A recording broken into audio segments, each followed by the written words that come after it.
এদিকে শম্ভু মল্লিকের অবস্থা সঙ্গীন হয়ে উঠেছে। ঘোর বিকার। সর্বাধিকারী এসে দেখে বললে ওষুধের গরম। দেখতে গেল রামকৃষ্ণ। শম্ভুর বিকারাচ্ছন্ন মুখে ভেসে উঠল তৃপ্তির প্রশান্তি। শম্ভুর প্রদীপে আর তেল নেই। অশোকের গোড়ার দিকে শম্ভু বলেছিল একদিন হৃদয়কে, হৃদু, পোঁটলা বেঁধে বসে আছি, কাণ্ডারি এলে তার হাতে তুলে দেবো পোঁটলা, বলবো ফেলে দাও ভব নদীতে, ভার হালকা করো। ঐশ্বর্য ছিল, আসক্তি ছিল না। সংসারে টাকার দরকার বটে, কিন্তু এগুলোর জন্যে ভাববে কে বসে বসে? যখন আসবে, যখন যাবার যাবে, যদৃচ্ছা লাভ। ঈশ্বরের যারা ভক্ত, ঈশ্বরের যারা শরণাগত, তারা কিছু ভাবে না। তাদের যদৃচ্ছা লাভ, যত্র আয় তত্র ব্যয়। একদিক দিয়ে আসে আর একদিক দিয়ে বেরিয়ে যায়। বৈরাগ্য মানে তো শুধু সংসারে বিরাগ নয়, বৈরাগ্য মানে ঈশ্বরে অনুরাগ।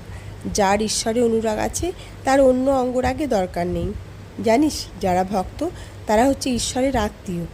ঈশ্বরের সঙ্গে তাদের রক্তমাংসের সম্বন্ধ। ঈশ্বরই তাদের টেনে নেন। দুর্যোধনেরা যখন গন্ধর্বের কাছে বন্দী হলো, যুধিষ্ঠিরই তাদের উদ্ধার করলেন। বললেন, আত্মীয়দের ওই অবস্থা হলে আমাদেরই কলঙ্ক। ভক্তের আবার ভয় কি? অভাবের ভয়, না আঘাতের ভয়, না মরণের ভয়। ওরে ভক্তের নাশ নেই। ন মে ভক্ত প্রণ্যসতি। শম্ভু চলে গেল। এখন কে হবে রসোদ্ধার? ঝি কালীর মা সেবা করে চন্দ্রমণিকে। 90-এর উপর বয়স হয়েছে চন্দ্রমণির। বুদ্ধির জড়তা এসে গিয়েছে। হৃদয়কে দেখতে পারে না দু চক্ষে।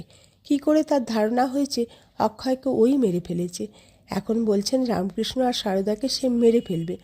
মাঝে মাঝে রামকৃষ্ণকে বলেন গলা নামিয়ে, হৃদয়ের কথা কখনো শুনবি।